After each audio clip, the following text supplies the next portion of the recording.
Formed in 1550. In fact, the Yugoslavs originally formed it. They came from Yugoslavia over 2,000 years ago. It still exists, but for this race, they come down the hill and they come to Imola. That's where I'm speaking to you from today. Hello, I'm Jackie Stewart. We're here for the Grand Prix of San Marino, and so far it's been a very hot weekend of racing. John Bizignano is working with me as usual. John, practice has been in qualifying very fast. It's been quite spectacular, Jackie, and it's somewhat a repeat of the Portuguese event. Ayrton Senna, who's been dominating the short season so far, coming off of a win in Portugal straight onto his second pole position. 2 pole positions in 3 races. Now, we asked Ayrton what it was like to start in the #1 spot and his race philosophy for the San Marino Grand Prix. Ayrton, you win Portugal, now you're in pole position for San Marino. The race, from pole position, a better chance? Well, of course, it's better to be on pole than on the 5th row, but for 1.5 to 2 hours is not the most important thing, really. But we got the car working well in qualifying, and on race stream we are not looking bad at all. So hopefully tomorrow we will have a good run.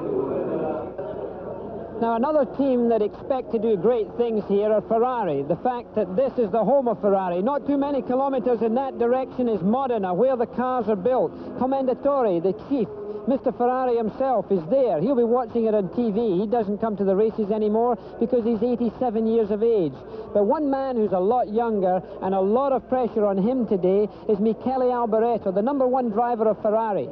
I asked Alboreto what he thought the pressures were, and did the partisan crowd help him? Can you feel the crowd, the Italian partisan crowd, wishing for Alboreto? I hope so. I think it's a good support for me, if I have. Michele, as far as winning a race, is it more important for you to win in Italy? It's important to win everywhere, but for us, for this moment in this season, here to win for our team is very, very important. We need to win. Well, we've heard a lot about Senna and the Lotus, and we've heard a lot about Alboreto and his Ferrari, but one team that we have not spoken about yet is, in fact, the Marlboro Tag McLaren team. That's Niki Lauda and Alain Prost. Now, they must be a threat here. They are competitive, John, but there is a threat of fuel consumption problems in this race that could help them. Well, Jackie, as you well know, the San Marino Grand Prix is one of the fastest events on the Formula One Championship, and that's what burns up the fuel. Coming out of the chicanes, accelerating to 180, maybe 185 miles an hour. So at the end of the race, watch for some people running out of fuel right towards the finish line. And we do expect Lauda and Prost, in fact, to be extremely competitive. Watch for them in the race. We'll be right back after this. Italy there, the Ferrari of Michele Alboreto, as the camera looks back showing the starting grid. We've got Ayrton Senna on pole position as they go into the Ferrari cockpit to show us what's happening. You can see down the grid there, Italian television feeding us the 5th fastest there. Mansell rather is #5 with 1:28. De Cesare down the grid there, the prancing horse of Ferrari, showing itself very proudly, only about 80 kilometers, which is about 50 miles from the Imola racetrack. This is, of course, the Grand Prix of San Marino, and that is Michele Alboreto. Today, a very partisan crowd, probably a record crowd. They had rain this morning, it's dried out, the conditions are cool, almost ideal for racing, particularly in turbocharged engines. And John Bizignano, he and I are sitting comfortably up in our commentary position, waiting for what should be a very exciting race, John. Well, the thing that I'm glad to see about the San Marino Grand Prix is during qualifying, these cars were bunched up very close together. When the turbos first came out, there were maybe 2-3 second spread between the first 3 or 4 cars. But, Jackie, this weekend we have only 2.5 seconds between the first 7 cars. It's almost looking like the old Cosworth days back again. Well, that's good. Keke Rosberg adjusts the mirror there of his car. Keke Rosberg driving the Williams with the Honda engine. Dobbin, his mechanic, right round there, sitting beside him. Dobbin was my mechanic with BRM many moons ago, has been in racing since 1961. The Goodyear blimp, Europa. We'll be getting some of our shots from that today. We have 14 cameras to take this coverage of this great Grand Prix for you. 13 on the ground and 1 in the air, high above central Italy here. The San Marino is a small republic, as I said earlier. It was first formed in 1550. The Yugoslavs actually formed it. They came from Yugoslavia and came over to Italy, settled down on a mountain top. Today, with a population of 21,000, San Marino is really only a state in a very small way. No great advantages. It's not a Liechtenstein or an offshore place that gives big tax advantages. An enormous crowd, and of course a very partisan crowd, come here to see Ferrari so close to the old commendatory home of Modena. 7 years of age now, and he will be watching this by television. He hasn't been to a Grand Prix since 1957. Let me try and run through the grid quickly for you. In pole position, Ayrton Senna driving the Lotus with the Renault engine. Then Keke Rosberg alongside him with the Williams and the Honda engine. Then De Angelis, teammate of Senna. He's in the second row with the Renault Lotus. Then we come down to, alongside him, Michele Alboreto driving the Ferrari. Terry Boots with the Barclays Arrow BMW. Along with him, Alain Prost, second in the World Championship right now, driving the Marlboro Tag McLaren. Then Nigel Mansell in the Williams. Along with him, Niki Lauda in the second of the Tag McLaren cars. On the fifth line, Nelson Piquet with the Olivetti Bravo BMW. That could be a threat today. Gert Berger in the other Arrows car. Then the Renault of Patrick Tambay. Eddie Cheever with the Benetton Alpha. With on the seventh row, De Cesare in the Ligier. With Derek Warwick, car number 16. He'll be down there in the seventh row. He drives with the Renault also. Stefan Johansson way back on the 8th row with his Ferrari. Lafitte with the Ligier in the 8th row. 9th row, Jonathan Palmer with the West Zach Speed. Very good outing from this team. Riccardo Patrese with the other Alpha filling out the 9th row. 10th row is Martini in the Minardi. Young Pierre Luci Martini in the Minardi. Then Heno in the Brabham, very far back, the Olivetti Brabham BMW engine. 11th row, the first of the Skoll Bandits with Alio. Then Cinzani in the Ocello. The 12th row, Winkelhock in the Skoll Bandits. The Tyrrell of Stefan Belloff, making up the 13th row. Mark Brundle with the Tyrrell and Mauro Baldi with the Spirit Heart as the cars go round. And there you see an outline of the circuit. Mark Brundle, in fact, had a problem in practice yesterday. He had a major accident that he was lucky to get off with. He had a brake failure. A brake pad came out of the rear brake system, disintegrated, went onto the track and left him with no brake pedal at all. He went straight on at 170 miles an hour, the fastest part of the circuit, as he was going into the Tossa corner. And you might see it here in the replay that we've got. And here he is charging along there with no trouble at all. Then suddenly the brakes in the front end locked up, and he went straight on, hit the tire barrier, luckily without injury, and he's in the field today in the same car. Now that's a pretty impressive thing, both from the retention of the accident within the vehicle and from the driver's point of view. He is a little stiff, but he's okay. Jackie, it's also great, those tire walls. A few years ago, that would have been straightened to the Armco barrier. The Armco has been moved back, the sand put between the edge of the circuit, and then before the Armco barrier, there are 2 tire walls that absorbed a great amount of that inertia. Well, that certainly saved a lot of trouble as we come through the final chicane here, coming in front of the pit and lining up. The procedure is as usual. All of the cars led by Ayrton Senna in that black John Player Lotus with the Renault engine will come up. They'll come to a stop. They will wait till all the cars have come around that chicane there, that final turn. All of the cars will come to a stop, and then you will see in the corner of your screen a set of lights.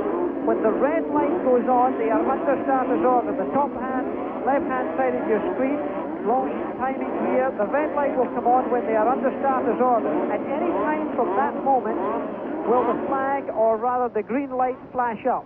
Normally it's about 10 seconds. So they're now waiting for everybody to come to a stop. The Grand Prix of San Marino being brought to you live in the United States by ESPN. An amazing bit of coverage this. We're bringing you 14 races live this year. The red light is on and the Grand Prix of San Marino is off to a flying start with Ayrton Senna and the Lotus going away. Teddy Rosberg drops back. The teammate of Ayrton Senna, De Angelis, comes alongside of them. Then the Ferrari of Alboreto comes in. Then Alain Prost is jumped up there. Going into the fastest part of the racetrack now. There's a heavy braking situation coming up. This is always potentially dangerous in the first lap. This is where is approaching this part now on the brakes. The two, John Player Lotus is leading the way. Alboreto nearly has his weight taken off there as he goes up the hill with Prost now in 4th position. Keke Rosberg trying to take him in 5th position.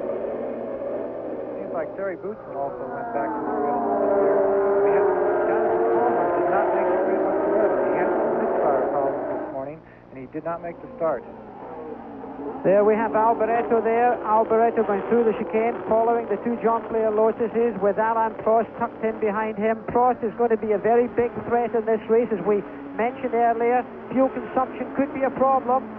Prost looking for a way past Alboreto, but Ayrton Senna, the winner of the Portuguese Grand Prix, very talented young man from Brazil, who really will be a star of tomorrow.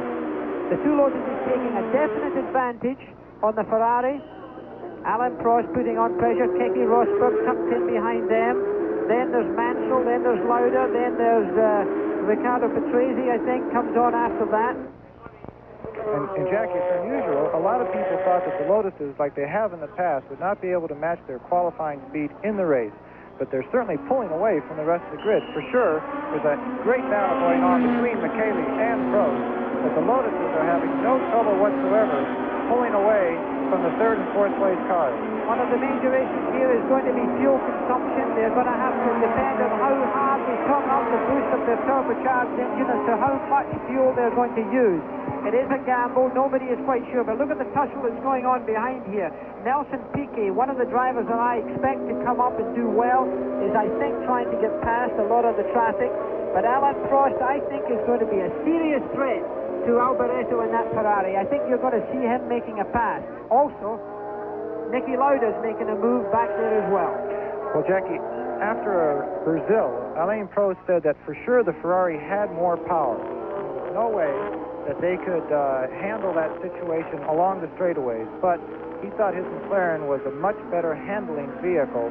And Imola, although it does have certainly long straightaways, it's how the car goes in and out of these chicanes that is going to make a difference. Now, those flames that you see coming out of the back of the cars, that's simply the backwash of the turbos, the fuel being used up there as they de-accelerate and shift gears. It's really nothing to get too terribly worried about. Of course, in this case, it sets the fiberglass alight, but that's perfectly normal.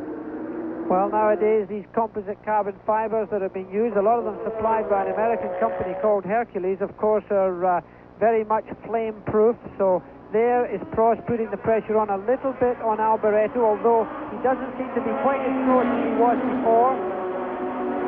But at the end of the straightaway, it'll be interesting to see if Prost can make up time. Ferrari being a V6 turbo, and well, the tag is also a V6 turbo. And the Renaults are also V6s, so the first 4 cars here are all V6s.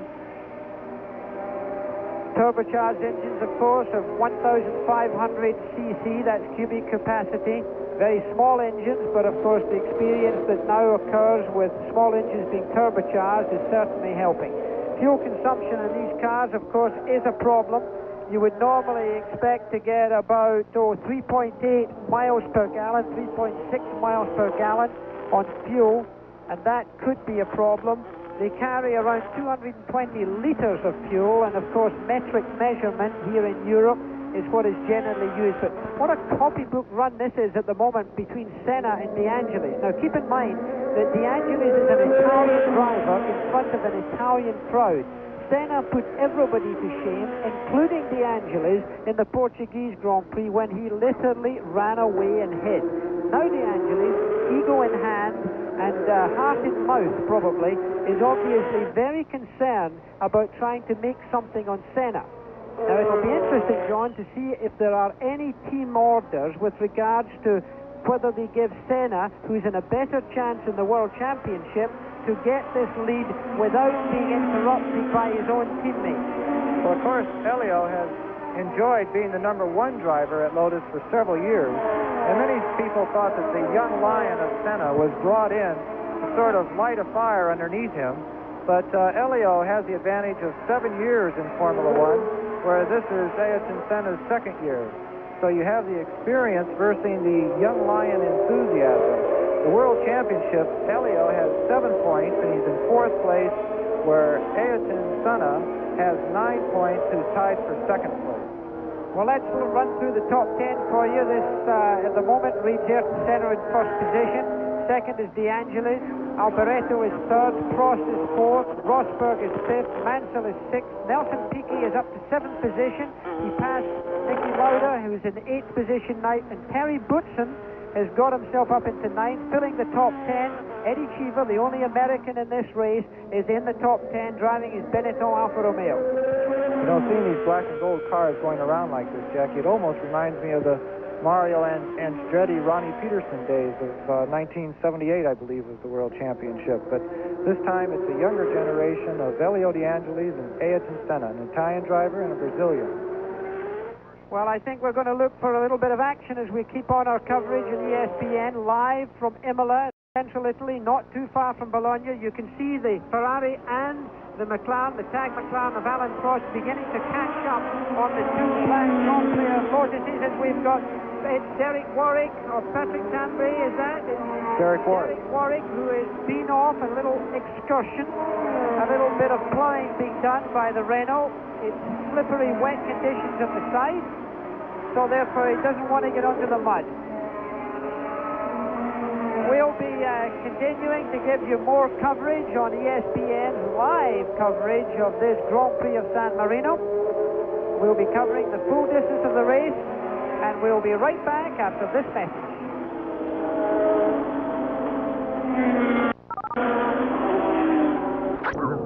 For the Grand Prix of San Marino. This is in Italy. We're coming live to you. It's John Visignano with Jackie Stewart here, with Ayrton Senna leading, De Angelis and the other Jean-Pierre Loser. And one of the Barciano BMW cars of Gerhard Berger of Austria. The young Austrian driver who's been doing very well, did well in practice. And look how close Alan Prost has got to the Ferrari there.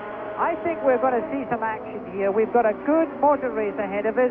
The rain conditions, by the way, are suggesting that there could be showers today. We've got a very cloudy sky. The temperatures are cool, only in the 50s, very unseasonable for Italy at this time of year. We had rain yesterday. It was clear this morning, but we had some showers. So what could happen in this race is anyone's guess. We've had a lot of action in the pits. We've got car number 21 right now, which is Mauro Baldi. He's in the pits. The Tyrrell of... there's one of the Brabhams have spun, the Olivetti BMW. It's either Heno or Piquet. I suspect that it is Heno. Piquet's got more red in his helmet. He's restarted. Yes, it's Heno. Now, he's re-pushing that car. It could be considered to have been a hazard to other drivers, in which case he would be allowed to be push-started without penalty. If it had not been a safety hazard, he would be immediately penalized by having outside assistance. So he continues on his merry way. He must have spun. He was lucky to get that engine restarted, because these turbocharged engines tend to overheat when stalled and not get restarted. Alan Prost, yet again, having to follow another car, and look, he's climbing all over the Ferrari under braking there. Of course, Jackie, still the greatest advantage in motor racing is more power, and it looks like the Ferrari hasn't changed any since Rio, that he is able to keep Prost at bay on the power, and Prost is beating him up through the twisty, turny part of the circuit and on the brakes. But it has to be a very frustrating situation for Prost to be in. We've just been given a little note here that Niki Lauda is up to 5th position. He is climbing fast. He was, the last time I spoke to you, in 8th position, so he's managed to pass Nelson Piquet. He's managed to pass Keke Rosberg. So that's a pretty impressive move by Lauda. Enormously experienced driver, remember. 3 times world champion. More knowledge and intelligence, I think, than any other driver in this field. And now we're coming up against the back markers. That's Heno in the Brabham, the white and blue car, the Olivetti there, moving over like a gentleman, letting everybody through. But you can see these are 4 cars in the lead now. That's the 4th man there just passing. That's the Marlboro tag McLaren there, picking up the back of your picture. 3 different chassis and 3 different types of motors also in the first 4 cars. And what you were saying about Lauda was not happy with his qualifying all weekend, Jackie, and he thought that during the race he could really reduce his lap times and make a charge towards the front. Now with this racing going on up front, Lauda, and they're right on the inside, and the door was shut, but again he's right back. On the inside, you have Michele Alboreto, a very hard under-braking try there by Prost. And going up the hill, he's going to try for a 3rd time in 3 corners. Michele has to be watching his more than he's watching the track at this point. I don't think he's looking at his mirrors at all right now. I think he's got them taped up, because certainly the last couple of moves he made in Prost would give the little Frenchman, I think, a little palpitation of the heart. Italian spirit and Gaelic personality there being tested to the full. Michele Alboreto, a product of the Ken Tyrrell School of Racing Drivers. He drove for Tyrrell, now driving for the Commendatore, as he's known as, Mr. Ferrari, the most successful creator of racing cars in the world today, a magnificent builder of passenger cars, and just a great personality. 87 years young, stays glued to the television set, is still very well informed, but he took Alboreto on. Alboreto won the Belgian Grand Prix last year and was to be the first Italian in 18 years to win a Grand Prix in a Ferrari Italian Grand Prix car. So that was quite a move. And of course Alboreto is leading the World Championship this year.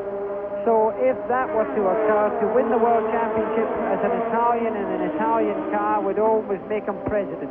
And Haino now is out of his car, walking back to the pit.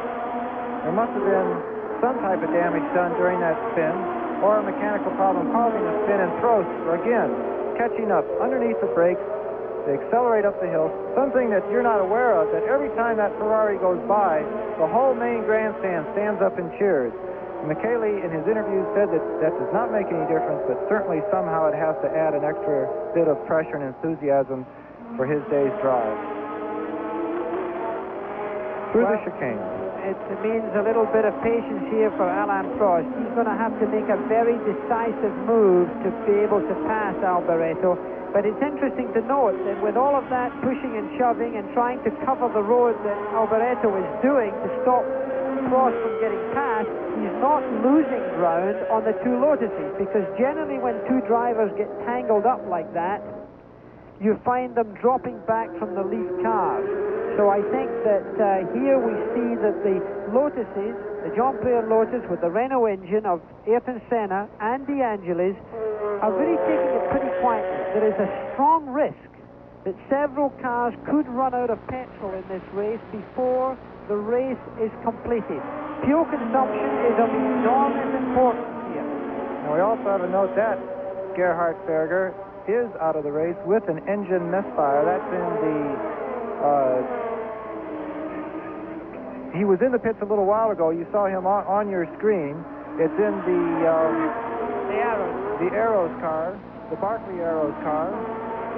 But really the action is back up with the first 4. These following each other very closely, and Jackie, it must be so frustrating for Alain Prost not to be able to have the power. And here you see for the first time in the camera Niki Lauda catching that first group, and then you're going to see some action where Prost is trying to get by the Ferrari, but he has his own teammate climbing up behind him. And for sure the World Championship team of McLaren allows these 2 people to race.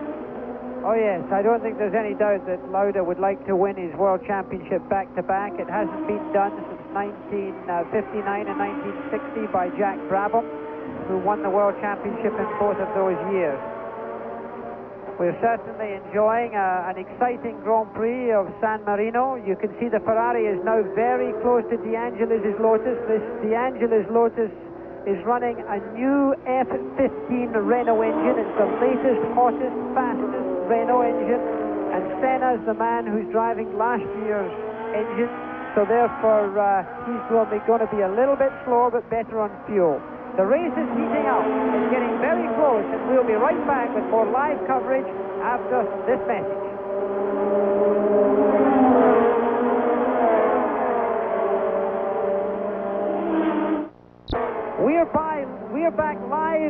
Senna for the Grand Prix of San Marino. We've just had a pass where you've been away, and Alain Prost is about to pass De Angelis, and he's done so into third place. But while we were at commercial, the Ferrari of Alboreto managed also to get past De Angelis. So the order is now Ayrton Senna, Michele Alboreto, who's eating up the Lotus, then Alain Prost, and then we bring up De Angelis, is in fourth place right now. He's backed off, he's lost speed, and that hasn't helped him. Yet another car in the pits, and that is the Cesare and the Ligier, as Alain Prost in third position weaves it through the chicane, putting on the power. No small amount of power there. You're talking about 750 brake horsepower, accelerating hard. Ayrton Senna now under pressure. The crowd have gone ecstatic.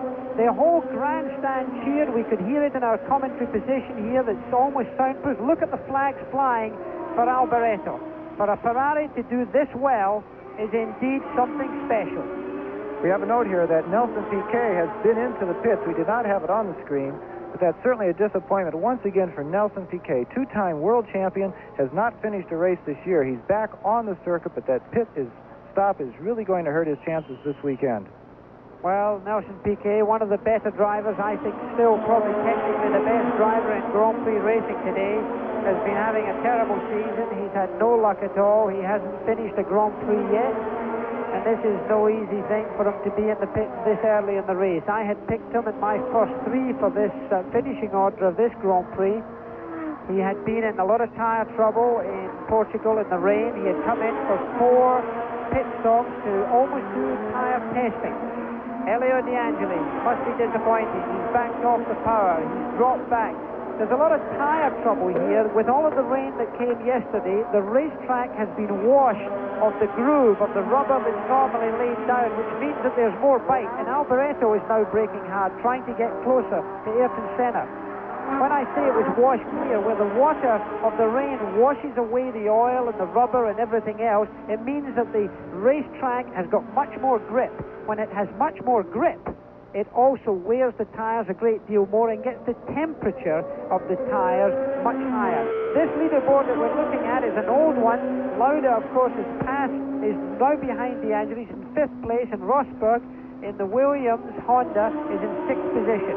You know, Jackie, to me, it looks like Elio must have some type of mechanical problem. He is definitely falling behind the trio trying to lead this particular race, and Elio has to be disappointed about that for sure. But he's going to stay out there. He's a great one at scoring points by endurance, and now Prost all over the Ferrari underneath those brakes, and actually giving Ayrton Senna a chance to pull away a bit. Well, now just pay attention here. We're coming onto the fastest part of the circuit. This is where the pass took place last time. Prost is positioning himself very clearly in here. Now, can he go on the inside? Alboreto's trying to cut him off. He did cut him off. Very frustrating. Alboreto is a difficult man to get past. He's using a lot of road. Now Prost is trying to take a run at him going up the hill. He wants to be on the right-hand side of the road. But look how Alboreto is using the road in the fullest possible sense. Alain Prost is the man to beat in this motor race, in my opinion. I think he is the man who is going to threaten everybody else. Prost will come through, and with him will also come Niki Lauda. For sure. And a little bit further down the grid, in the second Ferrari, Stefan Johansson is moving up all the way from 15th to 9th now, and Riccardo Patrese is having turbo problems in the Benetton Alfa Romeo.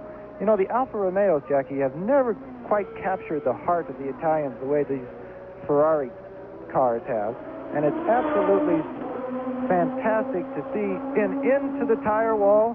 It is the Ligier. It's Andrea Di Cesaris climbing out.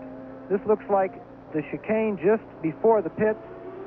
Andrea, another one of the Italian drivers, well out of the car. What they're attaching to this car now, they do not want to bring a tow vehicle into this part of the track, so you will see this car being lifted by the crane, coming into position there.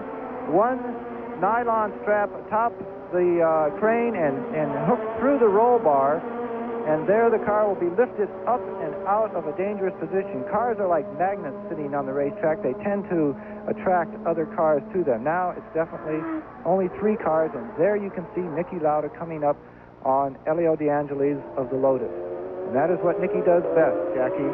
Comes through the field, saving his tires, saving his car, gearbox, engine, everything, to to be able to strike. And there we have another car out. That's the Spirit, driven by Mario Baldi. It's certainly not an Italian driver's day this weekend. The Spirit, a Hart-powered Pirelli-shod vehicle. May have spun. He was sitting in somewhat of a precarious position there on the circuit. But up front we have 3 different chassis, 3 different engines, 1 tire manufacturer going for the lead of the San Marino Grand Prix.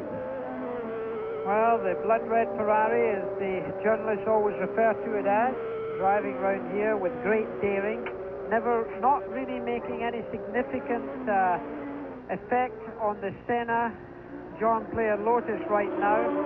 The Ferrari, however, beautifully constructed car, has always been a car that everyone has admired and wanted to drive at one time or another. Alboreto, one of the drivers who I have always felt to be capable of winning the World Championship. But Senna, well, we might look towards the future for Ayrton Senna. I anticipate him to win a World Championship if all things continue to go his way. These 3 cars, amazingly talented. Senna's car, incidentally, is running on 3 compound B tires. They're Goodyear tires. They've got 3 tires the same, and there you see the crane taking that car. It was the Tossa corner, the same place as Martin Brundle had his accident, that De Cesaris went off the road. De Cesaris does do that from time to time. As I was saying, the leading Lotus has one compound tire on 3 corners of the car, and then he's got a hard compound in the right rear of the car to stop the car from using. And look at that, here's the replay. He went in backwards, he got into the tire wall. Look at that driver running through those tires, decelerating the car progressively so that he didn't suffer any shock. Of course, it was a rear end accident, so the weight of that injury to his back was considerably softened by the fact that his weight was spread over his entire back of the seat and his head was on the headrest. So that is De Cesare, yet another accident and out of the race. That was the Minardi pulling off to the right there, just as he went out of view of the camera, but the Minardi also having trouble out on the circuit. So we are continuing to give you live coverage on ESPN, the Total Sports Network, here of the Grand Prix of San Marino, not too far from Bologna, one of the great eating places of Italy. We'll be back.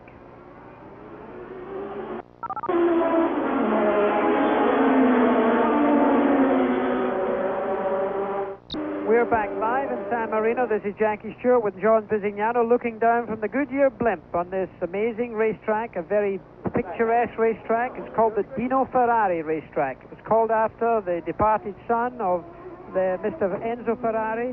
His son died from leukemia when he was quite a young person. And this racetrack is named after Dino Ferrari, a very famous name because there's so many Ferraris called the Dino. We're looking down from the airship Europa, and this very well-run and well-managed racetrack here in Italy. The 2 great racetracks of Italy, Monza and Imola.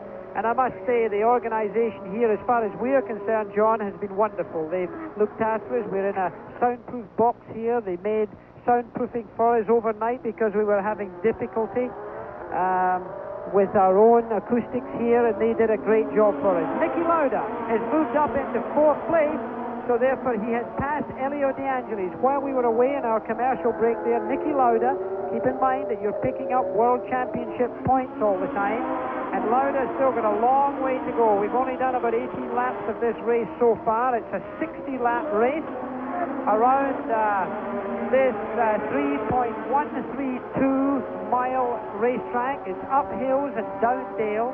You're not seeing all of the drops and the rising so easily on television, but it's a beautifully architecturally arranged racetrack. It's very nice indeed, fantastic for the spectators. Well, as you say, control is what's special about this racetrack in Italy. In Monza, the crowds and so forth are very spectacular, but they also can be very difficult at times. Just coming into the track today, Jackie, we went through 7 checkpoints to get anywhere near the paddock. The fences here actually work, and they have a good 200,000 spectators here, but under very controlled, contained conditions. And in Italy, that's especially needed with their enthusiasm. Well, they are enthusiastic. Such an international sport, motor racing, Grand Prix racing in this level. You know, Ayrton Senna, one of the the people who work in Ayrton Senna's cars, a fellow called Kenny Shemansky. Kenny is in fact an American Airlines steward who does this in part-time. He was born in Wisconsin, now lives in New York in fact. But in fact, between working for American Airlines, he comes over and works in his own time as an assistant to Clive Hicks, who's the head tire man for the JPS team. It's an amazing story. He's been assisting the team on a totally voluntary basis since 1978 when Mario Andretti introduced him to the Lotus team. So in fact, as soon as he finishes one of his American Airlines flights, he takes off for the next Grand Prix. It's an amazing chap. He does it really well, and he hasn't missed a Grand Prix, in fact, since 1978. That's a pretty remarkable story. So America is certainly being represented well in Italy today. Well, Kenny, again, living in New York City, his apartment is a Formula One museum, Jackie. When you go in there, he has nose cones from different cars and rear wings and driver suits and so forth. And there aren't that many Yanks following the Formula One circuit, and Kenny is one of the long-lost Yanks, along with John Blakemore, a photographer, and myself, who have been lucky enough to stay on this circuit for the last several years. But it's Ayrton Senna up front and actually pulling away now, coming up on a back marker, one of the Skull Bandits cars. But further down the grid, the people who are doing things a little bit further back, Stefan Johansson again is 18th. And he's now 7th in the other Ferrari, only one spot away from scoring a championship point. Ayrton Senna making it past the back marker of the Skull Bandit. Alboreto having a little bit more difficulty. Alain Prost on the left. Winkelhock giving him plenty of room to go by. And the top three are all in with the same camera shot here. Going around now, the left-hander down the small hill and into the first chicane, hard on the brakes.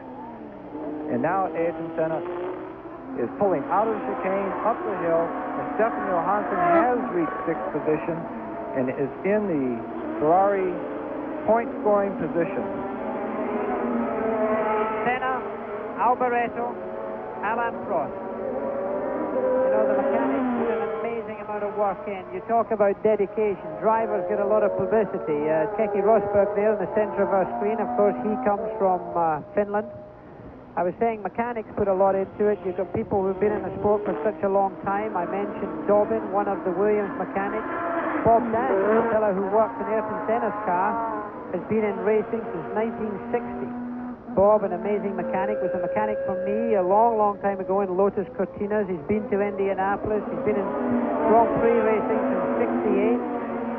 And he went to March for a little while, he did, Bob Dance, and then went to Brabham, and then came home to roost, came back to Lotus. He was a great Colin Chapman man, was Bob Dance. He was the chief mechanic for Jim Clark, for Mario Andretti, for all the really leading drivers that went through the hands of Lotus. That race shot we saw there was indeed a few seconds ago with Stefan Johansson, who had passed Keke Rosberg. You're back up to the leaderboard right now with the first three cars firmly in position as they fly under the Fiat bridge. Alboreto very determined. Alain Prost seems to be taking a breather from him at the present time. Alboreto has certainly got closer to Senna. That's a very nice shot there. You can actually see the driver's arms flicking the cars back and forth through that chicane. Leaderboard up now with Senna, Alboreto, Alain Prost 3rd, 4th, Niki Lauda, Elio De Angelis, who was up to second most of the opening lap, now back to 5th, and Stefan Johansson, and his second race only for Ferrari, is a very proud position of being in 1 point at this time in 6th place. So the Lotus keeps leading. As I was saying, it's on 2 different tires, 3 tires on the car, and then on the right rear tire they've got a harder compound to try and get better wear and better handling.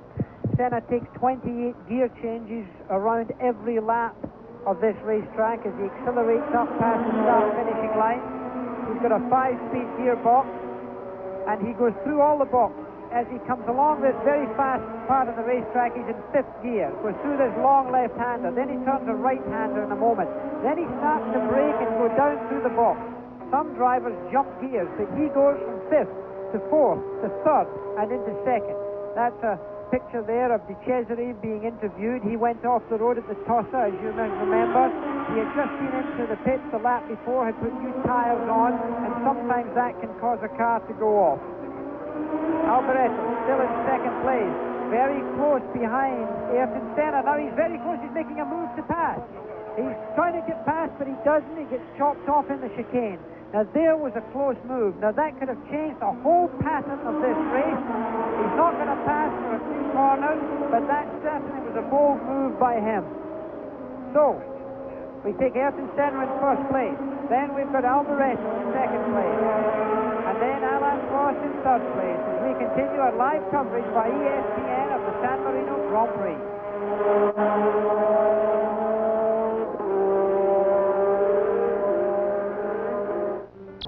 This is Jackie Shure with John Bizignano speaking to you live from the San Marino Grand Prix in central Italy. We're watching a great battle for second and third place. Ayrton Senna in the Lotus is leading, but Alain Prost is using every part of the road to try and find a way past the Ferrari being driven by Michele Alboreto.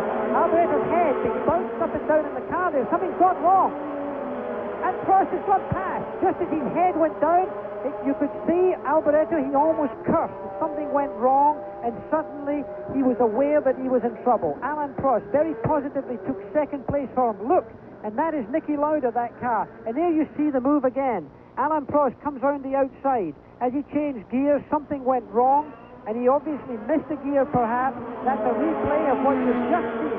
So now the position is Ayrton Senna in first position, second Alain Prost, third Alboreto, and fourth Niki Lauda, who will just be coming in. Alboreto's in trouble. Alboreto's car's had a problem. When I saw his head flashing down in the cockpit, his head really went down as he may have mouthed something that we can't repeat on ESPN, but surely Alboreto said it. He suddenly showed his disgust, and in front of his Italian partisan crowd with the commentatorians of Ferrari watching on television, he's had a mechanical failure in his Ferrari today. Now, Ayrton Senna has got behind him the might of the Marlboro Tag McLaren team. This steamrolling team that last year won so many Grand Prix. Alain Prost won 7 Grand Prix. Niki Lauda, he won the World Championship, and the crowd, in absolute misbelief, are looking for their hero Alboreto. He's nowhere to be seen. He's in trouble.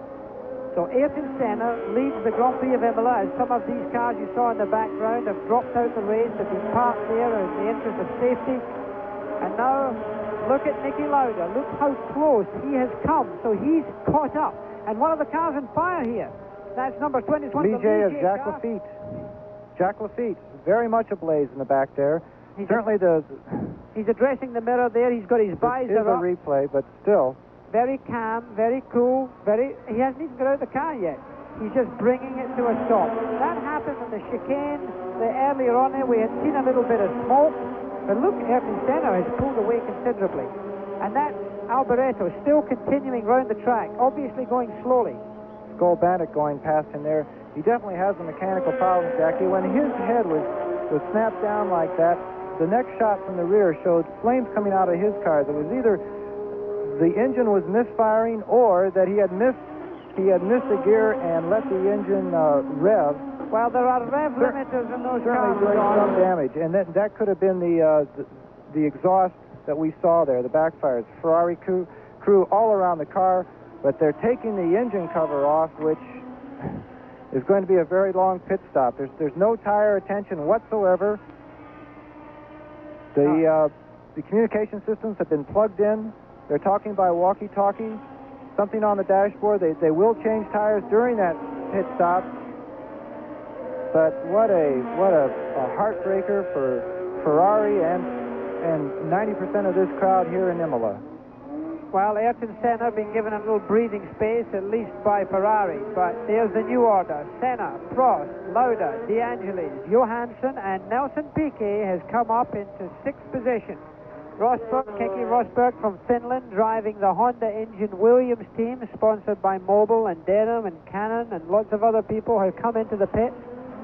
But there you see our leaderboard after 24 laps. Ayrton Senna, an amazing young man. He's had 2 pole positions this year. He won the Grand Prix of Portugal. Everybody said he couldn't do it in the dry. He was wonderful in the wet, but his car wouldn't allow him to win races in the dry.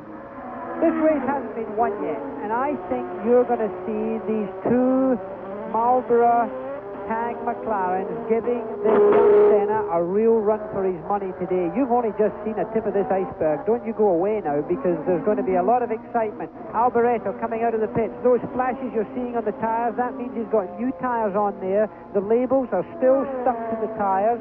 As you can see them turning away, they won't take long before they're scrubbed off. Stefan Johansson actually coming around him, his teammate there. And Alboreto is still in trouble. Whatever it was in that pit stop, they did not find it or cure it. He had his hand up there in the air, signaling that he is under slow-running conditions. And also, Nelson Piquet, who came into the pits for a tire change, is now in 6th place. So Pirelli may have found, finally, the right tire combination for Piquet. And Niki Lauda from Austria there, you see his fastest time so far of 1 minute 32 seconds. But Piquet has done a tremendous job getting out of the pits, his crew changing all 4 tires to a new combination and back out on the track and up into the point.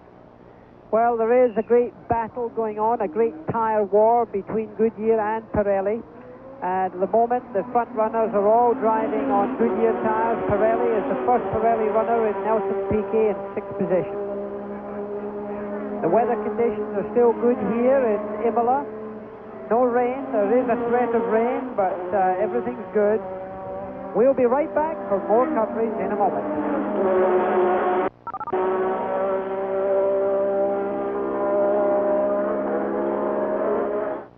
We're back live in San Marino with more coverage by ESPN of this, the Grand Prix of San Marino, Imola.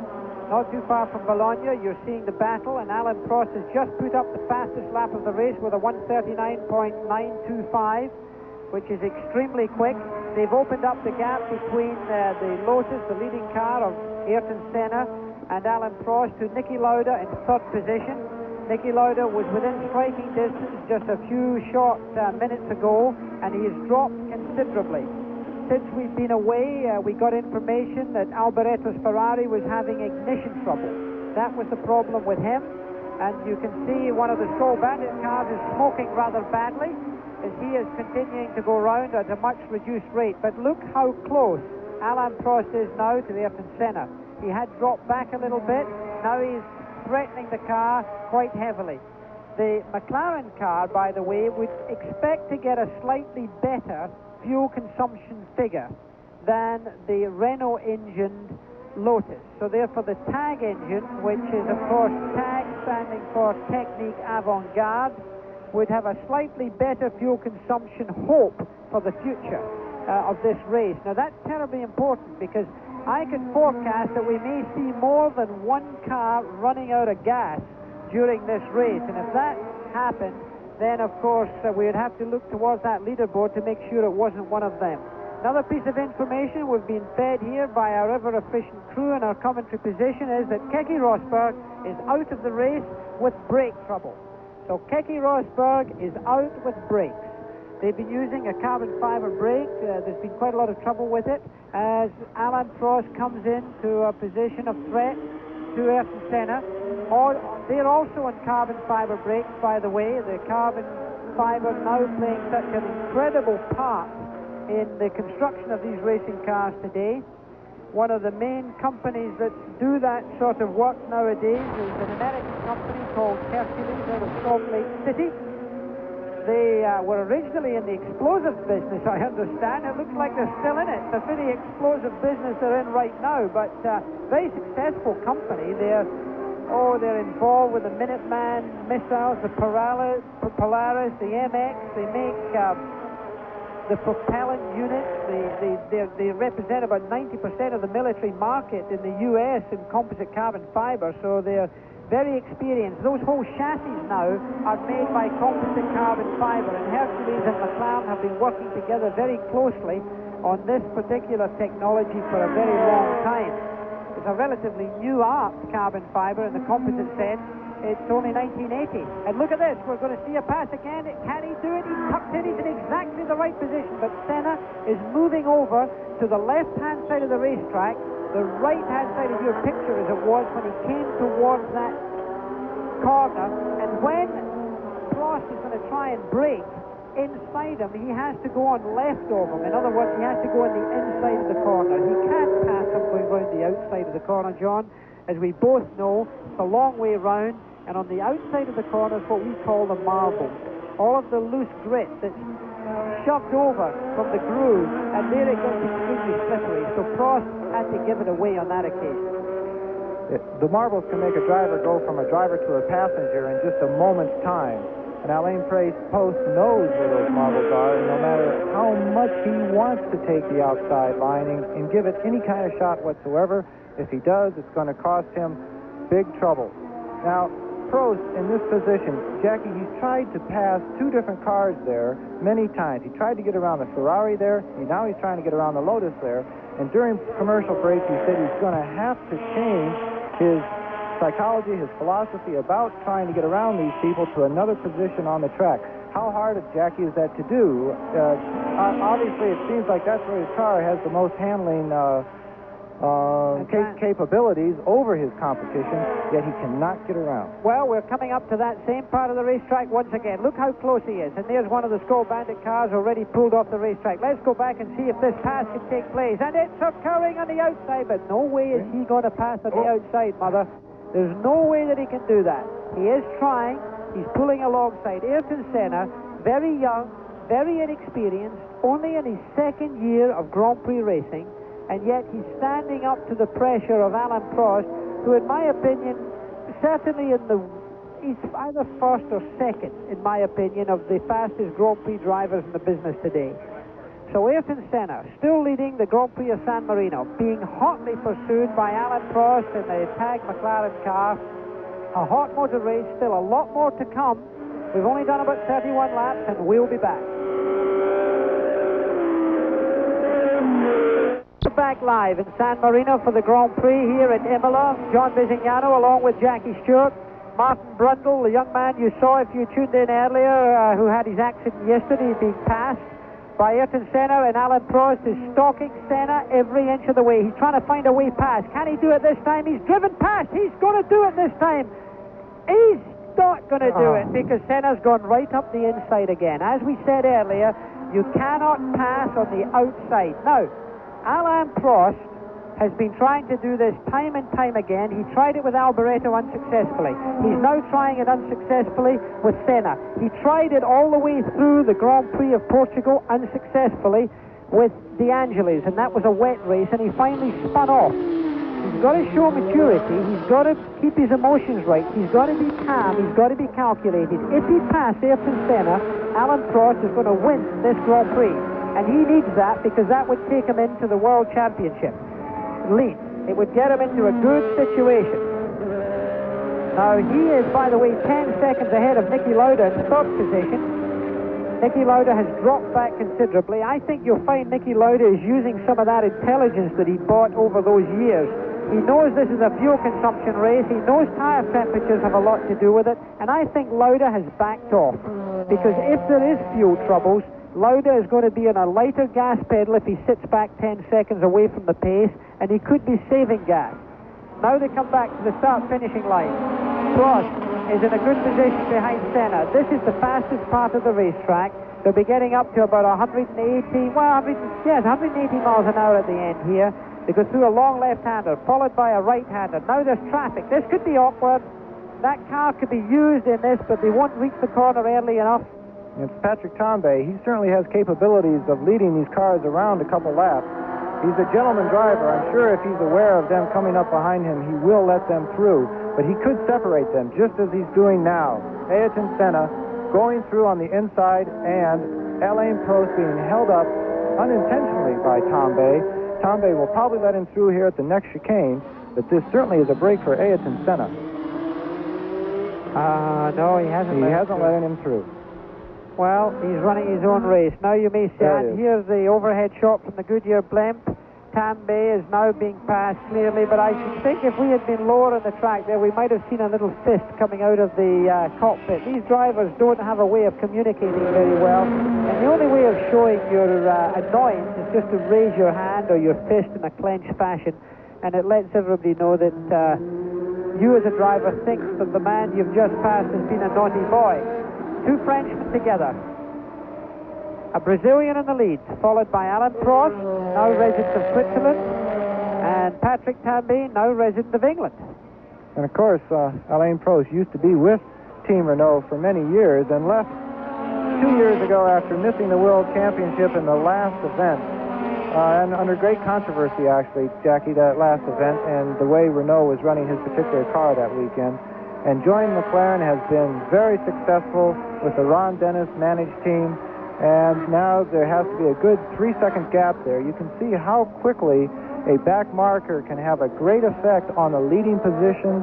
It's something that has to be calculated way down the track, actually. Stefan Johansson in the Ferrari, the only Ferrari in the race. Michele Alboreto has dropped out. Well, is that not saying he's done the fastest lap? Is Alboreto back in the race again? De Angelis, by the way, has caught Niki Lauda, we've been given information on. Elio De Angelis, who backed off much earlier and has now started to catch Niki Lauda. So my prophecy, and Alboreto is back in the pits again, incidentally. He went out, he did a very fast lap time, set a new lap record, and has come back into the pits again.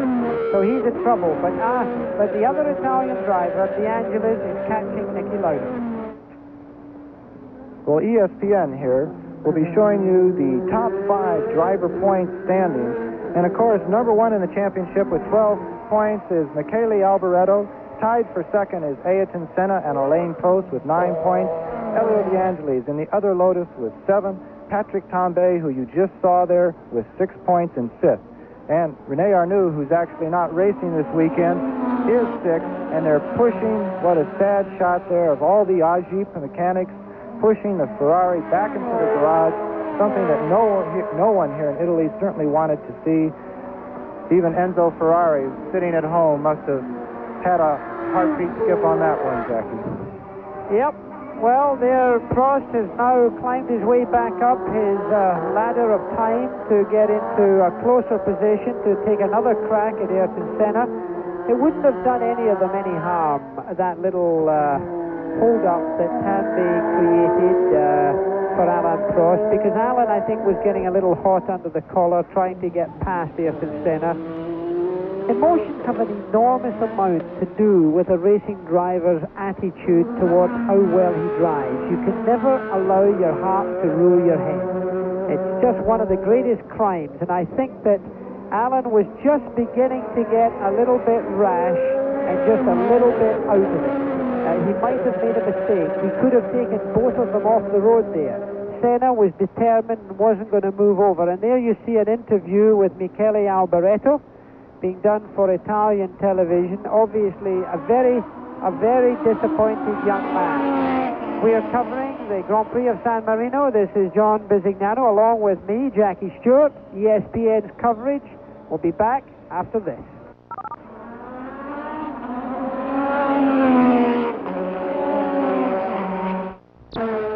We are back live at San Marino Grand Prix in Imola. The shot you were looking at there was De Angelis and his Lotus. De Angelis is catching Niki Lauda very fast. Niki Lauda is in the picture just as you pan round here. You see his car. That, I think, is the car of Niki Lauda. No, it isn't. But in fact, De Angelis is catching him very quickly indeed. Also is being, Johansson is catching up. It could be that Lauda is in a little bit of trouble. He's pussyfooting a little bit, but De Angelis has got a new surge of energy. In fact, it rather looks like De Angelis has passed Niki Lauda. I thought I saw Niki Lauda there. He has indeed. Niki Lauda has been passed while we were in commercial break. So De Angelis now finds himself in third position. And Stefan Johansson is about to pass, as we see from the Goodyear blimp. He's passing Niki Lauda, so that brings the Ferrari up into fourth position. So Mr. Ferrari can look at his television set with new interest as we look down on the Grand Prix circuit there, high above it in the Goodyear blimp, the 14 cameras that we have around this racetrack. Stefan Johansson, car number 28. The Ferrari, of course, Ferrari mainly owned by the giant Fiat company now. And look at the flags flying. Look at the crowd cheering Stefan Johansson on. If he does well in this race, he will become a new hero in this country. ESPN, your number 1 in motor racing in coverage, brings you one of USAC's most prestigious events on Wednesday, the 15th of May, incidentally. It's the Tony Holman Classic from Action Track in Terre Haute. Now, I've been there. And I can tell you it's full of action. Of course, that's in Indiana. The defending champion is Rick Rude, also the reigning USAC Sprint Car champion, will be challenged by one of the greatest 50-car fields in USAC history. This marks the first time the highly competitive California Racing Association, by the way, will be moving east to compete for a share of that $12,000 prize fund. It's part of USAC Sprint Car Series, Wednesday, the 15th of May at 10 p.m. Eastern on ESPN, the driving force of auto racing. So as we come back to our live coverage, Stefan Johansson there in the red car, proceeding along very comfortably, now in 4th position. Ferrari, a national institution in this country. Mr. Ferrari held in great esteem. There's a mystique about him. He's hardly seen out these days. Elio De Angelis, also a product of Italy, driving the John Player Lotus. John Player Special, one of the cigarette companies who take a great interest in motorsport. The car that's in first place, obviously, also is a John Player Lotus, that of Ayrton Senna. Then you have another cigarette company, Philip Morris, Marlboro country, if you like, is the sandwich, or the center of that sandwich, of the Lotus sandwich.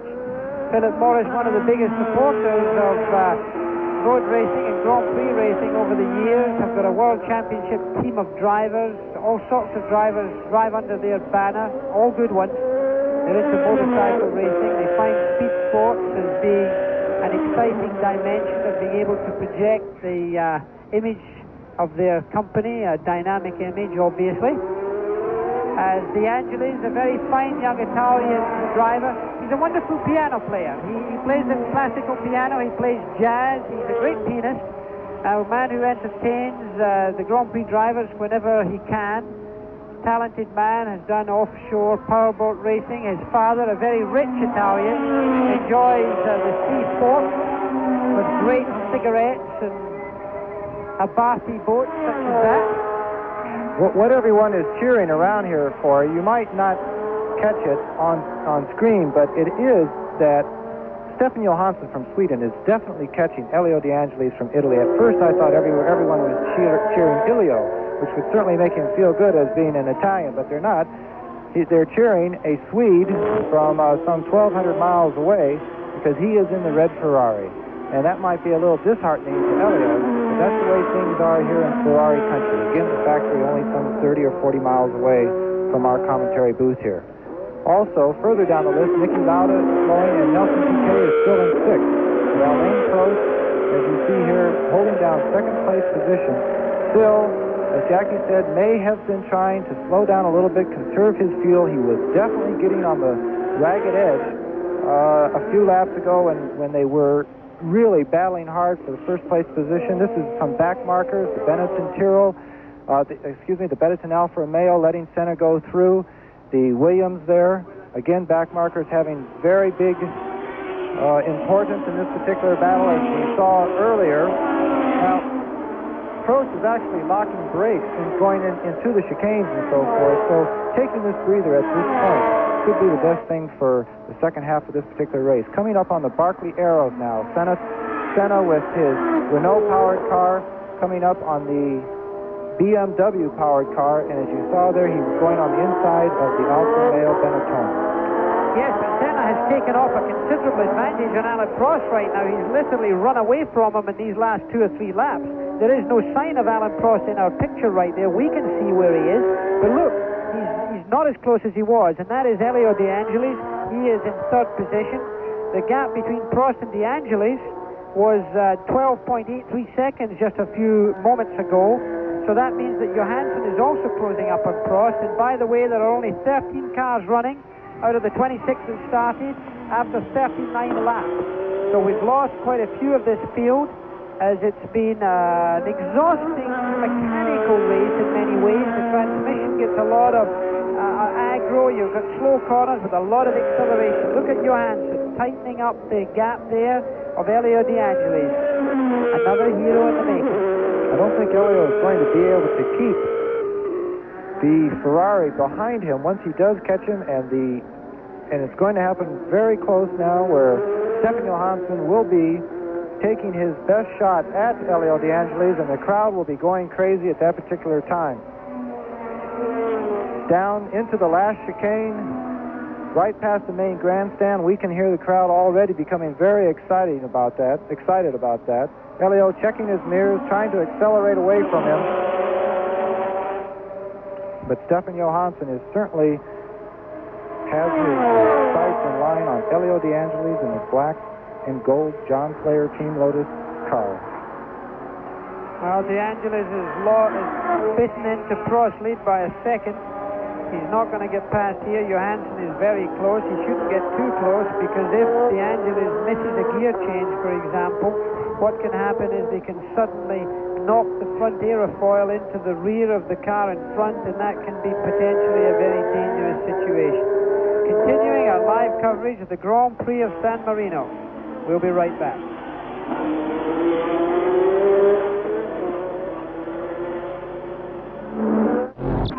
This is Jackie Stewart and John Bisignano back live here at the Grand Prix of San Marino in Imola. There's slow traffic here with Nigel Mansell, and the Williams car is slightly holding up the two leaders as the second and third position as we come through here. He moved over like a gentleman.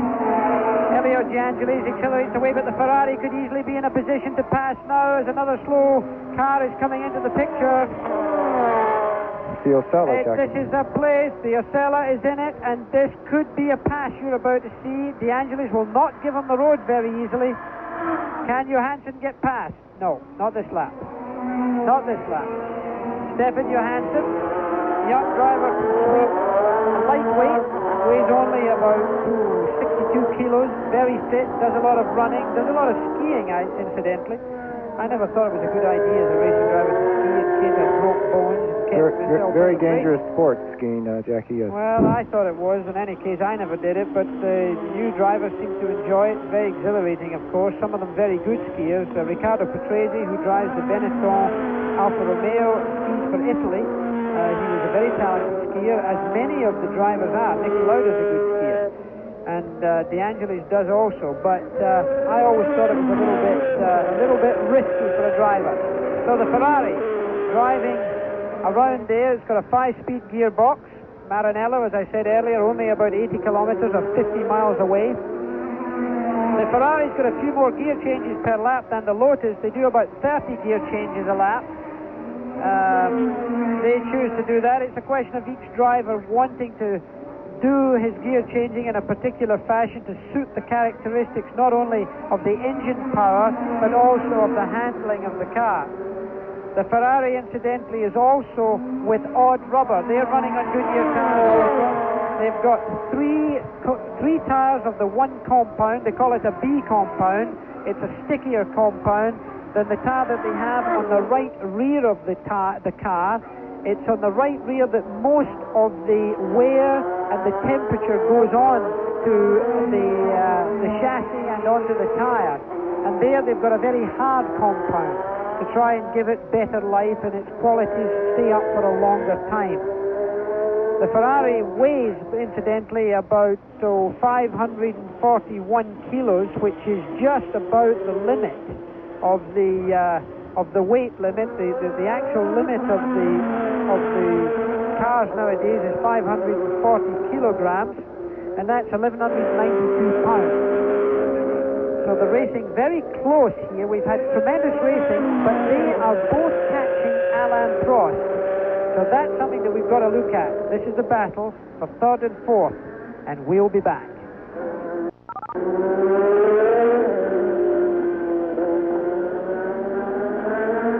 John Bisignano, we're at Imola in Italy, not too far from Bologna, one of the great eating capitals of Italy. If you want a good spaghetti bolognese, you come to Bologna naturally, and that's where we are, just a few kilometers from Bologna at the present time. The Grand Prix very much into this race. We've done about 46 laps of this 60-lap race. Our leaders at Ayrton Senna of Brazil, in second place Alain Prost, in third Elio De Angelis, very closely followed by a weaving red Ferrari driven by Stefan Johansson. Michele Alboreto is out of the race, as we said earlier, and Niki Lauda has now been passed by Terry Boutsen, I understand. So therefore Lauda and Boutsen in close proximity. Lauda's still slightly ahead, we've just been told, but Boutsen has passed Nelson Piquet, so Boutsen in the Arrow BMW is now in the championship scale with 6th place at this time, which would give him 1 championship point. There's a man sitting right next to me who's taken over the microphone and headset of John Bisignano, a man who's been world champion in 1983 and who sadly went out of this race from Finland, Keke Rosberg. Keke, what went wrong? Jackie, about after 3 laps, I started having brake problems. I had to pump the pedal up into every corner. It wasn't unexpected because of yesterday's non-running on full tanks at all. We didn't have enough experience on full tanks. But slowly my confidence grew into the brakes as the race went on because I realized I was getting the pedal up into every corner. At least I wasn't hitting empty. And settled sort of into my 6th place and thought I was looking fairly good for a good finish. When the throttle linkage broke, and it took too long to repair. We lost about 6, 7, 8 laps, which under normal circumstances I probably would have gone on, but with the brake problem already, I thought it wasn't worth risking. Well, with a sticking throttle and a brake pedal that was not being very consistent, I would have to share your concern on that. Thank you, Jackie. Obviously, brakes, as we saw yesterday from Martin Brundle, who went straight on at the tosser, one of the fastest approach to a slow corner, and he lost his rear brakes and, of course, went straight into the barrier. Earlier in this race, De Cesare also had trouble, spun and went into the barrier at the same corner. You're, of course, approaching that in your Honda engine Williams, probably around 180 miles an hour, so you would want to be sure of having a good, strong brake pedal, Keke. Yeah, I think I've been driving about 20 laps now, pumping it up every lap.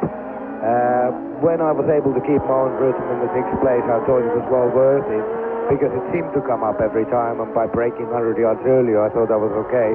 But not after spending 6, 7 laps in the pits, where you're really looking only for testing mileage. It wasn't worth it. Now, Keke, you've done a lot of racing in the United States of America. A lot of your early experience was, in fact, over there. That's right. In late 70s, I used to race there a lot. At the same time when Gilles Villeneuve came from North America into Formula 1 as well.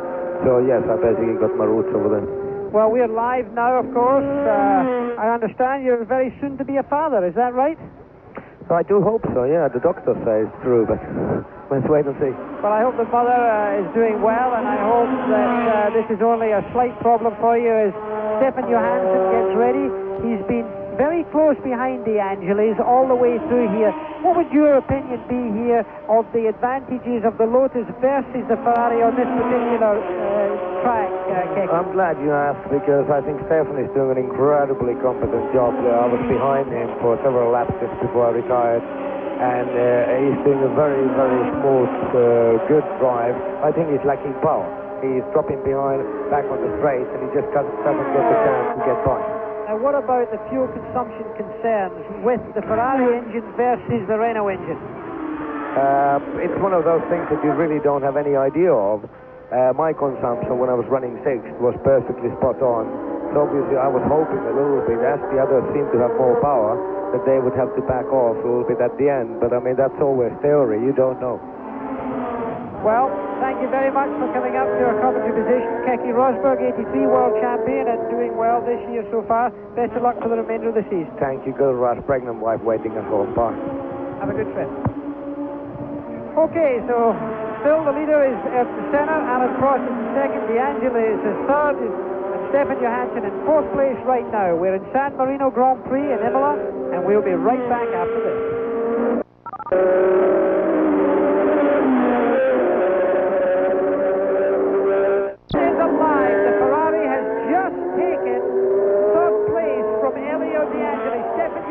Went through with enormous authority, and here's the replay. He came on the outside as the 2 slower cars there were going to be lapped.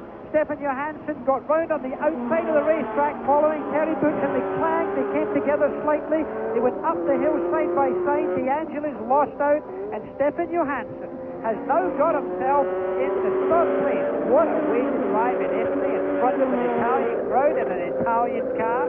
And there is Alan Prost. He suddenly switched back. See what's going to happen. Look how De Angelis has fallen right back. Now, Stefan Johansson is now got to get past the Arrow of Terry Boutsen.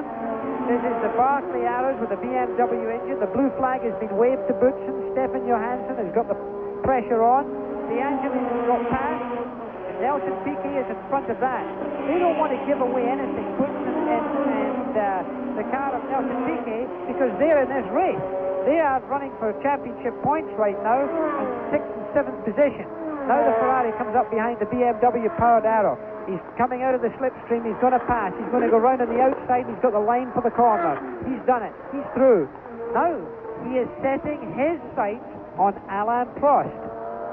This has been a great drive by a young driver who was just brought into the Ferrari team.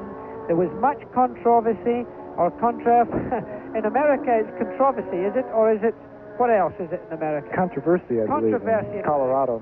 Well, we have different names for different things over here. But in any rate, a lot of controversy about the sacking of René Arnoux and the taking on of Stefan Johansson. Exactly, Jack. And there was a word in the pits today that René Arnoux may be joining the Brabham team. Again, that's very much of a rumor, but Stefan Johansson has proven today that he is certainly capable of driving a Ferrari and bringing it home in the points. Now, Johansson, one of the, well, what we used to call a gypsy driver. Stefan Johansson's first drive in Formula One was in 1980, but he's only had 12 Grand Prix Formula One starts. He was always the driver whose capabilities exceeded his equipment. Formula 2, Formula 3, up to Formula 1, back to Formula 2. But finally, someone gave him the facility where his talent could come through, and he hasn't let Enzo Ferrari down for that confidence. He's actually dating an American lady named Melanie, who he told me was out in California and was going to be tuning in to the ESPN coverage of this event. So, Melanie, enjoy your California sunshine, and hello from Stefan Johansson, who's certainly doing an excellent job here in Imola. And the leader is Ayrton Senna. That's the car in our picture right now. Car number 12, the John Player Special. It's a Lotus chassis with a Renault engine, with a Brazilian driver. He's driving smoothly, he's driving neatly, without being spectacular. All the smooth drivers are the good drivers. Senna, having won in the rain in the Portugal Grand Prix 2 weekends ago, which we covered live on ESPN. Senna, everybody said, okay, he can win in the rain, but can he win in the dry? That's a different matter.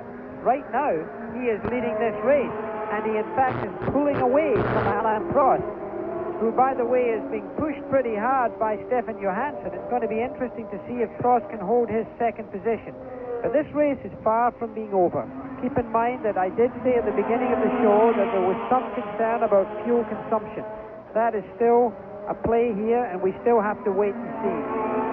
Don't you think now, though, Jackie, that Ayrton has a comfortable enough lead to back off a little bit on his fuel consumption, and that he can begin to relax a bit on the fuels going through this turbocharged engine? Where further back in the grid there have been battles throughout the event, and it's really the Johanssons and, well, Lauda should be in the same positions that we're worried about as far as fuel right now. What is that? That's a McLaren car.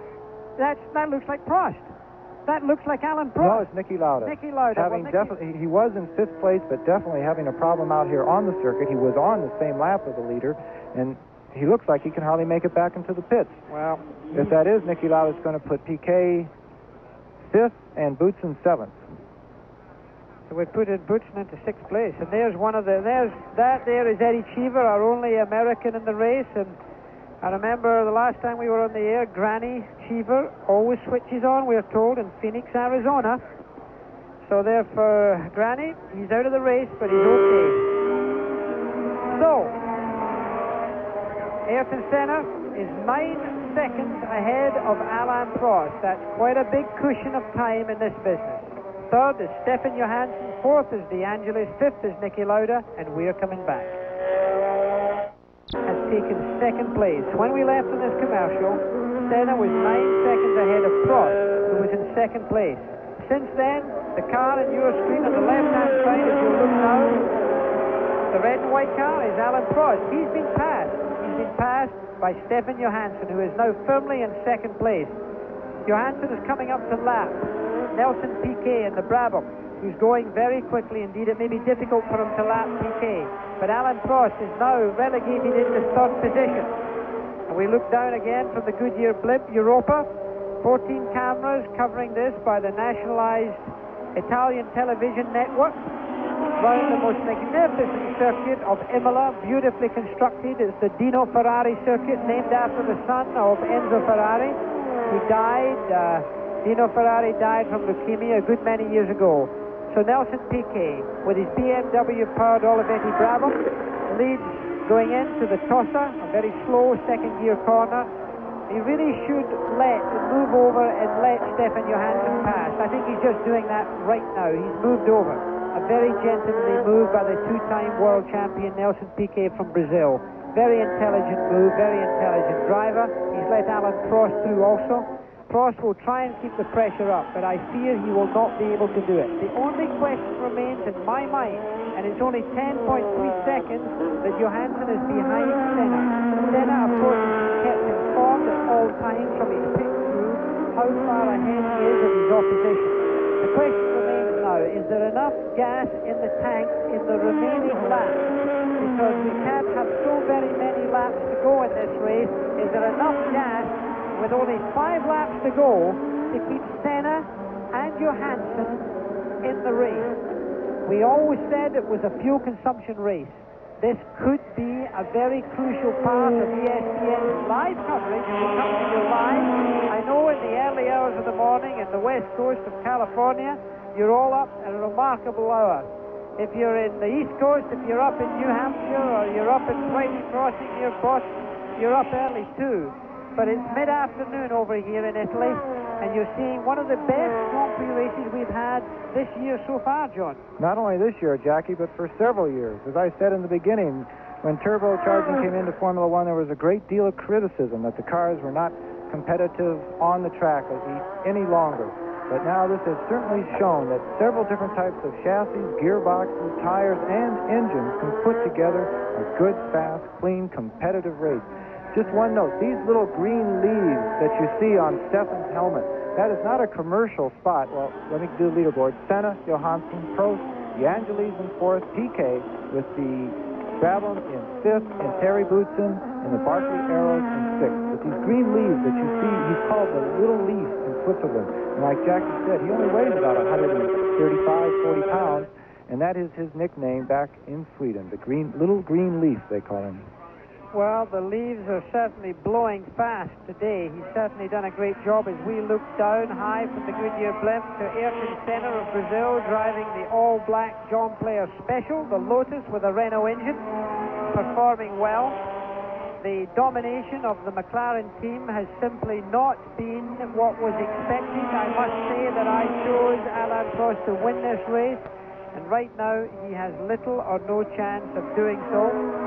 Alain Prost and Niki Lauda, both of them very much part of the TAG McLaren team. Ron Dennis runs that team.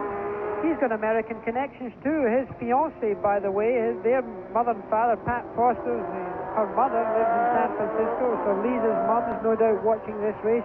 She gets up every morning when we've got a live coverage by ESPN of these Grand Prix events to watch. A loyal supporter.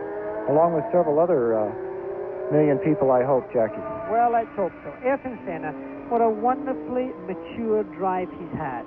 He's been under considerable pressure in the early part of the race from real top-line opposition such as Alain Prost, pushing him hard. A lesser man would have let Prost through. He didn't. He kept the pressure up. He found himself in this position and he hasn't let it go. He was in pole position for this race. He was in pole position for Portugal, and he went on and won. And this he's doing here. You know, Jackie, everyone in Portugal said it was the greatest race of his life, but that is true to that point. But this race, I think, is even better. But Jackie, he's stopping. He's in right. I can't believe it. I bet you he's out of gas. I bet you he's out of gas. He's suddenly slowed, and he had closed. Here it comes, the and Ferrari. There's the Ferrari. A Ferrari is going to win this race if it finishes. Right, you can see it. There it is. The fuel. And he's taken the lead in front of the front grandstand, the final chicane. Stefan Johansson has taken the lead, and I bet you anything that Senna's Lotus has run out of gas. Stefan Johansson must now back off the gas. He must go on a very light throttle. He's only got about 3 laps to go. He's got 3 laps to go, and he must push his foot this car round. A Ferrari winning in an Italian circuit with an Italian crowd and a young Swedish driver, only in his second appearance for Ferrari, as Brazil's Ayrton Senna chugs round the racetrack very slowly. He may not even finish. I can't see him being able to finish. Now Stefan Johansson, what a pressure on this young man who struggled through his career. Look at the Ferrari flags waving. Stefan Johansson, who really had almost given up getting a drive at the early part of... Is he in trouble? He's in trouble? He's in trouble! Alan Prost has passed the Ferrari! He's run out of gas! The Ferrari has run out of gas in front of his Italian crowd. Stefan Johansson, as I said earlier, the fear was, would they be able to keep going? Now Alan Prost, he has inherited the lead. For the first time he now leads the Grand Prix of San Marino with only 2 laps to go. Alan Prost, he must surely be saving every cup of gas, every thimbleful of gas. He's going round with such a light throttle pedal now. He's got a lot of turbo boost and he's turned right down now. He's going through a very gentle way of going round corners. He's not swirling the fuel around. He's only just touching the gas pedal. He knows he's got a lot in hand right now. With only 2 laps showing on that lap board, Alain Prost of France, who had won 7 Grand Prix last year, now finds himself, and I have to say, and there's Ayrton Senna with the yellow flags on the left-hand side of the picture. He's sitting in his car. He can't believe it. He doesn't want to get out of his car. As Alain Prost comes up through, that's 2 of the leaders out, so we could end up by seeing Prost being first. We could find De Angelis being second. We could get Piquet into third. We could get Boutsen into fourth. Well, Jackie, right in the middle of our commentary on how this was the greatest drive ever for Senna, the clouds opened up for him, and his Ferrari lost and used up its last, his Lotus used up its last bit of fuel. Something that, as you say, we predicted at the beginning of this particular event, and the little leaf is being pushed off to a safer part of the circuit. And both of these drivers, both of the young careers of these drivers, hoping to take this race and move into the championship points. Now they're just going to park the cars and watch someone else finish in the positions that they held on to for so long. And Alain Prost is 31.97 seconds. And there's Nelson Piquet in the Brabham. He's stopped. He's run out of gas. You know, I said to begin with, right at the top of this show, fuel consumption would be a problem. If he comes round the final chicane here, will give him 1 more lap to go. He's got 1 lap. And boy, is he treading carefully. He's so light now. He's 31, nearly 32 seconds ahead of Elio De Angelis from Italy. He's going very slowly. He's going very slowly, Jack. He's not using any of the track whatsoever. He's trying to take the shortest line. He was on good power when he came back by the commentary booth here, but still, he's virtually coasting the car wherever he can. He knows that there's no threat from behind. It's going to be interesting to see if Elio De Angelis can bring his Lotus. There's 1 Lotus out of gas, parked. Let's see if Elio De Angelis' engine management system can do a little bit better. You could go just as fast right now in your street car as he was accelerating up that hill. Keep in mind that Imola is a hilly racetrack. Alain Prost knows that he's got to get up the rise to be able to coast down the bottom. He's now passed the highest part of the racetrack, so he's now on his way down. But De Angelis is now 37 seconds behind him, so he also is in trouble. De Angelis was using one of the new F15 Renault engines, which gives him better fuel consumption. But Alain Prost has only got about 2 or 3 corners to go, and he's going to be home and dry. Alain Prost, winner of 6 Grand Prix last year, second in the World Championship, is now all downhill. It's all downhill, but he's going to need power to make it to the start-finish line, Jackie. He cannot coast anywhere near that start-finish line. He has 2 more corners to go, 1 chicane to go, and then he has to cross that start-finish line to win this particular Grand Prix of San Marino. He's going to do it. He's okay. This is the final. He's only got a few hundred yards to go. No waving. The Ferrari flags are sad. Looks like a cool-off lap, not a there he goes. last lap. He crosses the finishing line, and does he? He wins. The checkered flag, Alain Prost of France, driving the Marlboro-sponsored Tag McLaren. You know, in my career, I won several races that I didn't think I fully deserved. And you're looking at the man who's now going to take second place. He's still got that bit of track still to complete. Also going very slowly too, though, Jackie. Oh, yes.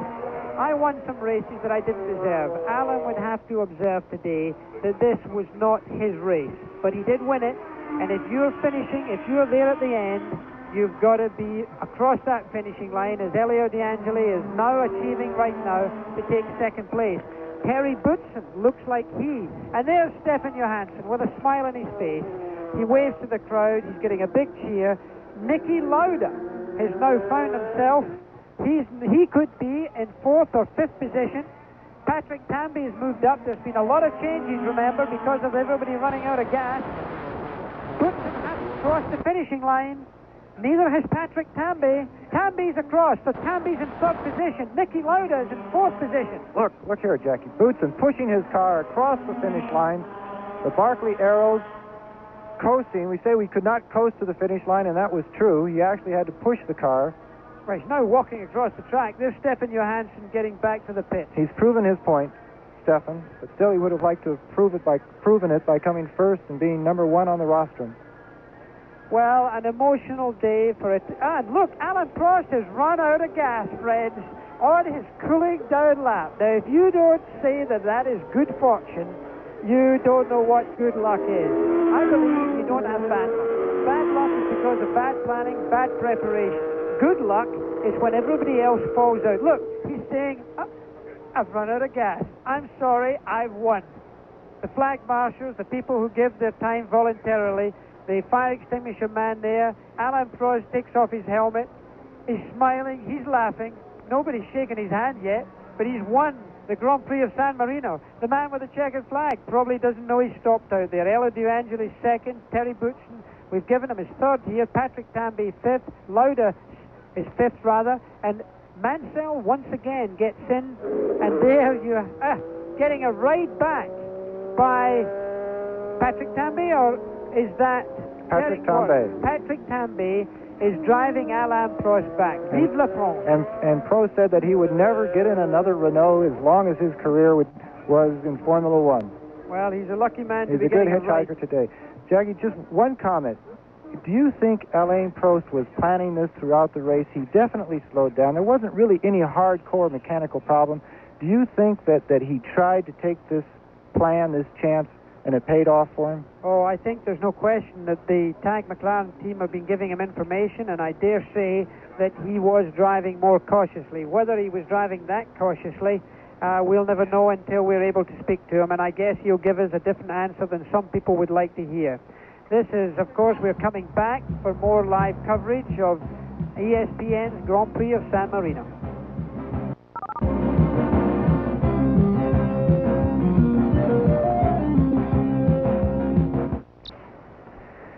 Well, this is Jackie Stewart and John Bisignano, both out of breath, both back here for live coverage of ESPN's San Marino Grand Prix. The World Championship point standing is up on the screen right now. Alain Prost leads it with 18 points.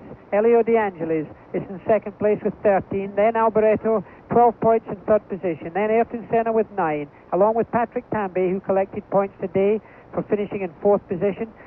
And all the way down the line there, look at the crowd, they're milling away, a disappointed crowd. They've already broken through the barriers, and as you can see ahead there, filling the screen, Alain Prost comes through the last chicane at a very slow speed to take the checkered flag here in the Grand Prix of San Marino.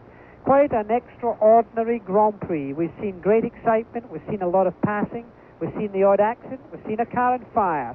It's been excellent coverage. We've been able to bring you, I think, the excitement of Grand Prix racing in a very full way as Alain Prost takes that checkered flag. And now the drivers are being put on the back of a little vehicle. I hope they're not going to be driven around the track, because if they do, it'll take them 15 minutes to get back.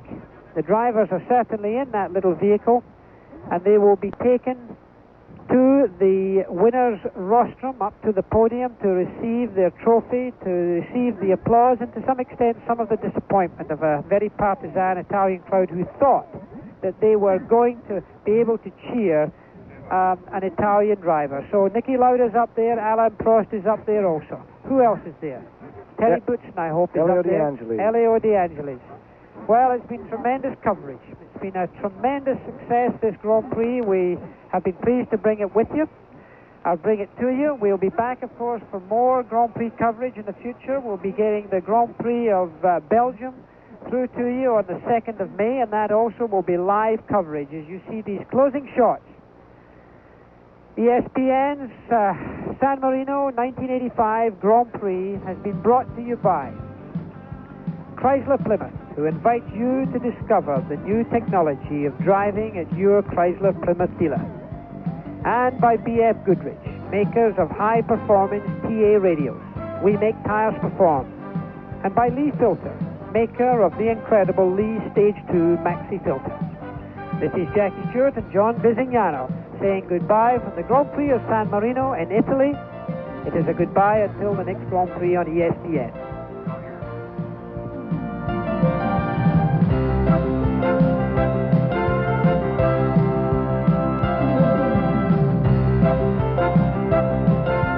A little bit more than 4 pounds. Now, because of the small difference of this disqualification, I'm sure that it will be protested and reevaluated many times. But as for now, Alain Prost has been disqualified from the San Marino Grand Prix, and Elio De Angelis of John Player Team Lotus has taken the win over from Prost.